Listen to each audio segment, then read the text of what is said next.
नमस्ते, आपका स्वागत है कविता किचन टिल्स में। आप सब लोग कैसे हैं?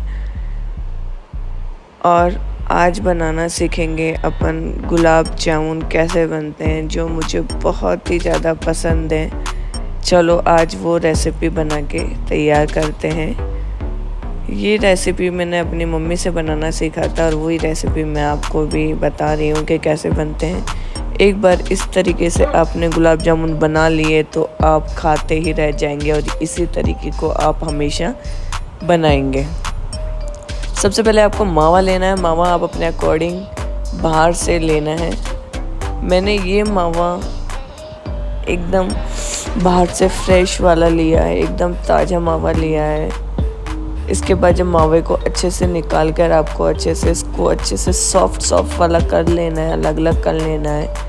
इसके बाद में आपको थोड़ा सा मैदा लेना है। मैदे को उसमें धीरे धीरे डालकर आपको उसको अच्छे से मिक्स करना है। एक साथ नहीं डालना है, नहीं तो आपको पता है लम्स भी पड़ सकते हैं, इसलिए आप इसको धीरे धीरे करके ही आपको कंटिन्यू डालना है।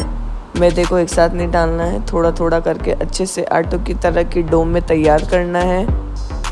जब तक ये आटे के डो में तैयार नहीं हो जाए, कंटिन्यू इसी तरीके से आपको इसको अच्छे से मसलना है। ना इसमें पानी का यूज़ होगा, ना कोई तेल, ना कोई घी, किसी का भी यूज़ नहीं होगा।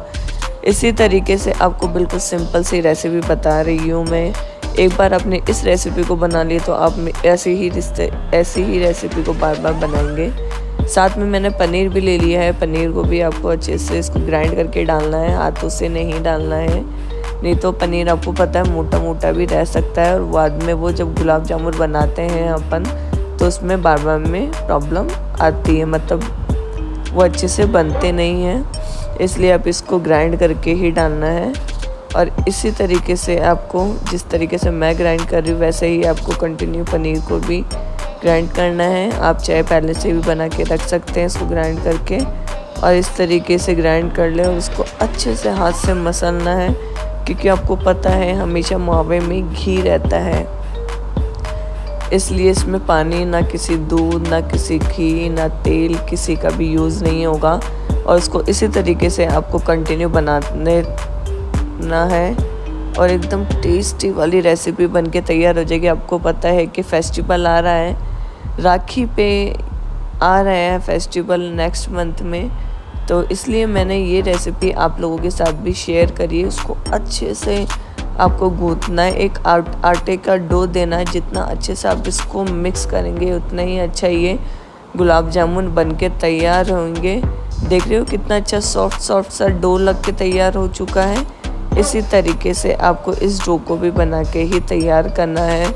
ये डो एकदम सॉफ्ट वाला डो बना है, ना इसके कोई तेल लगाना है, ना आपको घी रखाना है। और देखिए इसको अलग से एक बर्तन में निकाल लेना है आपको, किसी बाउल में, और इसको अच्छे से मिक्स करने के बाद डो को आपको अंदर आधा घंटे के लिए रेस्ट में रख देना है। इसी तरीके से आपको भी बना के अलग रखना है। जब तक ये आधे घंटे में साइड में रखेंगे तब तक अपन चाशनी बना कर भी तैयार कर लेंगे। लीजिए, सबसे पहले एक कढ़ाई लेनी है। कढ़ाई में आपको 1 कटोरी चीनी डालनी है। आप अपने अकॉर्डिंग जितनी भी चाशनी बनाना चाहे बना सकते हैं, बट आपको अच्छे से पता है कि चाशनी एक बार में ही तैयार की जाती है और गुलाब जामुन की चाशनी में थोड़ा ज़्यादा ही लेना है, क्योंकि वो जब तक अच्छे से डूबेंगे नहीं चाशनी में तब तक अच्छे नहीं बनेंगे, ना उनके अंदर रस जाएगा और वो अच्छे नहीं लगेंगे। इसलिए आप चाशनी अपने अकॉर्डिंग बना लें। मैंने अपने अकॉर्डिंग बनाई है और एकदम टेस्टी वाली बनेगी। एक बार ज़रूर ट्राई करना, इसको बनाकर आपको मज़ा ही आ जाएगा इसको बनाने के बाद में। और आप इसी तरीके से 1 कटोरी चीनी के अंदर मैंने 1 कटोरी पानी लिया है। चाहे से आप 1.5 कटोरी लेना चाहे तो 1.5 कटोरी भी बना सकते हैं। आप उस अकॉर्डिंग पानी डालें। चाशनी का तार बनना कोई इम्पोर्टेंट नहीं होता है, बस आपको इतना पता होना चाहिए कि चाशनी ज़्यादा गाढ़ी नहीं होनी चाहिए, नहीं तो आप गुलाब जामुन बना के चाशनी में डालेंगे तो वो नीचे आपको पता है बैठ जाएगी। चाशनी एकदम चीनी चीनी जैसी हो जाती है, इसलिए चाशनी का हमेशा थोड़ा ध्यान रख कर ही आप इस चाशनी को तैयार करना। और जब तक वो अच्छे से मेल्ट नहीं हो जाती, जब तक अच्छे से चाशनी उकल नहीं जाती तब तक आपको इसी तरीके से आपको बनाना है। थोड़ा सा जुकाम लगना के चक्कर में मेरी तबीयत ख़राब हो रही है, शायद आपको वॉइस भी आपको अच्छे से नहीं आ रही होगी। मैं नीचे इसको मेंशन कर दूंगी, आप वहाँ से ज़रूर देख लें। एकदम सिंपल सी रेसिपी है और ये बनाने में काफ़ी मज़ा आता है मुझे, इसलिए इस रेसिपी को मैं कई बार बना भी लेती हूँ, लेकिन आज मैंने ये रेसिपी आपके साथ भी शेयर की है। जब अच्छे से उकल जाए तो उसके अंदर थोड़ा सा आपको केसर के धागे डालने हैं और आपको इलायची पाउडर डालना है। चाहे से तो आप गुलाब जामुन के जब आपने मावे को अच्छे से मिक्स किया था तब भी आप डाल सकते हैं, लेकिन मैं इसमें चाशनी में डालती हूँ। इसका कलर और खुशबू बहुत ही अच्छी आती है, इसलिए मैं इसी में ही डालकर इसको अच्छे से उकाल लेती हूँ, मतलब उबाल लेती हूँ। लीजिए भाई, चाशनी भी लगभग तैयार हो चुकी है अपनी। और इसी तरीके से आपको बनाना है। तार बनाना कोई इम्पोर्टेंट नहीं होता है इसके अंदर। लीजिए, चाशनी बनके तैयार है। एक कढ़ाई लेनी है, कढ़ाई में आपको घी डालना है, या आपके पास तेल है तो आप तेल में भी बना सकते हैं, और घी है तो आप घी में भी बना सकते हैं। जब तक ये अच्छे से गर्म हो रहा है वो, और इसको मीडियम में ही रखना है, ज़्यादा धीमी आंच में नहीं रखना है। जब तक वो गर्म हो रहा है तब तक अपना डो भी एकदम तैयार हो चुका है। देख रहे हो कितना अच्छा डो हो चुका है, कितना सॉफ्ट हो चुका है पहले से। ये एकदम सॉफ्टी वाला बनके तैयार हो चुका है इसका डो। और इसी तरीके से आप भी बनाना, काफ़ी मज़ा आएगा आपको बनाने के अंदर। लीजिए, डो भी तैयार हो चुका है। थोड़ा छोटे आपको इसकी बोल जैसी साइज बनानी है। याद रखिए, सारी साइज एक जैसी ही होनी चाहिए, कोई मोटी कोई पतले ऐसे इस तरीके से नहीं होनी चाहिए। और इसको अच्छे से गोल गोल आपको बना के तैयार करनी है, इसी तरह बॉल की तरह तैयार करनी है। याद रखना है इसमें क्रैक नहीं आने चाहिए। और इस तरीके से लीजिए, ये बॉल सारी बन के तैयार हो चुकी है।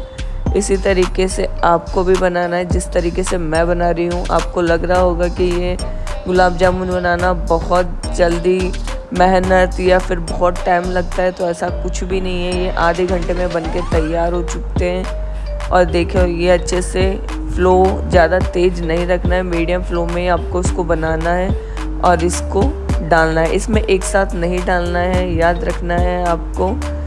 आप एक साथ डाल देंगे तो वो टूटने का भी डर रहता है। आपको डालने के बाद इसमें चम्मच नहीं लगानी है, याद रखना है आपको। जब आपको लगे कि हाँ थोड़े ये पक चुके हैं, आपको इस तरीके से गोल्डन लगे, तब आपको इसको चम्मच लगानी है। आप साथ में ही डालते हैं इसके अंदर चम्मच, या कुछ बड़ा चमचा नहीं लगाना है। एक छोटी चम्मच से ही आपको इसको अलट पलट करना है। वो तो अपने आप हो जाते हैं, बट आपको लगता है कि हाँ नीचे से थोड़े कच्चे रह गए हैं, तो आपको इसी तरीके से चम्मच से करना है, कोई चमचे से नहीं करना है आपको ना। आपको 2 मिनट से पहले इसको हाथ नहीं लगाना है। और आँच का आप थोड़ा अच्छे से ध्यान रखना है, आपको ज़्यादा तेज़ आँच नहीं करनी है, नहीं तो वो जल भी सकते हैं। लीजिए, ये एकदम मैंने थोड़े इसको कलर थोड़ा ज़्यादा ब्लैक सा किया है, क्योंकि मुझे ऐसे ही कलर के ज़्यादा पसंद आते हैं। चाहे आप इसको थोड़ा कम भी कर सकते हैं। और चाशनी को आपको बगल में ही रखना है और उसमें इस तरीके से आपको डिप करना है। आपको याद रहे कि चाशनी को आपके जैसे ही निकाल रहे हैं और बगल में ही आपको चाशनी रखनी है, और उस चाशनी में आपको जैसे ही निकालते डालनी है। आपको पता होता है कि जैसे अपन नहीं डालते हैं साथ के साथ उस चाशनी में, तो ये क्या कड़क हो जाते हैं। और ये कड़क होने के बाद आप चाहे कितना ही इसको चाशनी में डाल लो, इसमें रस नहीं जाता है। फिर से ध्यान रखना, आप जैसे ही आप गुलाब जामुन को निकालते हैं घी से, जस्ट आपको बगल में चाशनी रखनी होगी और उसी में ही डालना होगा। इस चीज़ का ज़रूर ध्यान रखें, नहीं तो इसमें रस नहीं जाएगा तो वो अच्छे नहीं बनेंगे। इसलिए आप निकालते टाइम इसको उलट पुलट करने का भी काफ़ी ध्यान रखना। और एकदम इजी रेसिपी है, एक बार बना के ज़रूर ट्राई करना। आपको मज़ा नहीं आ जाए तो मुझे बताना, और इस तरीके से ही आप इसको बार बार बनाओगे। मेरे चैनल को लाइक, सब्सक्राइब, शेयर वगैरह करना ना भूलें। अपने फ्रेंड सर्किल ग्रुप में सबको शेयर कीजिए। और नेक्स्ट रेसिपी क्या बनानी है मुझे बताइए। फेस्टिवल आ रहे हैं, काफ़ी रेसिपियाँ बनेगी, तो ये रेसिपी भी मैंने आपके साथ में शेयर की है। और ये गुलाब जामुन एक बार बना लिया तो आप एक बार खाते रह जाएंगे और इस रेसिपी को बार बार बनाएंगे। देखो इजी है, यही वापस रिपीट करना और एक साथ आपको नहीं डालना है, धीरे धीरे करके ही एक एक करके आपको दो दो करके कंटिन्यूसली में डालना है और 2 मिनट के बाद में आपको इस तरीके से निकाल लेना है। ध्यान रखना है आँच का भी ज़्यादा आँच नहीं होनी चाहिए, नहीं तो वो जलने का डर रहता है और वो अंदर से अच्छे से सिकते नहीं हैं। इसलिए आपको जैसा कलर चाहिए या ज़्यादा सेकना है तो ज़्यादा भी सेक सकते हैं, इस तरीके से सेकना है तो आपको इस तरीके से सेक सकते हैं। मैंने दोनों तरीके आपको बता दिए हैं। लीजिए ये अच्छे से डिप करना है आपको, चाशनी का बड़ा अच्छे से ध्यान रखना है। देखो काफ़ी अच्छे से डिप हो रही हैं और इस तरीके से एक बार जब बना लिया तो आपको एक बार जब बनाओगे तो इसको बार बार बनाओगे। आप इसको अच्छे से सर्व करें, एक बार आप इसको सर्व करो, वो इंसान आपको बार बार में गेस्ट हो चाहे से कोई फेस्टिवल हो किसी को भी आप सर्व करना। ये काफ़ी इजी रेसिपी है, एक बार बना लो और काफ़ी मज़ा आएगा। देख रहे हो कितना सॉफ्ट बना है अंदर से ये। आप भी इस तरीके से एक बार बना के ट्राई करना आप, और चैनल और लाइक सब्सक्राइब करना ना भूलें। नेक्स्ट रेसिपी लेकर आती हूँ मैं आपके लिए जल्दी से। Thank you.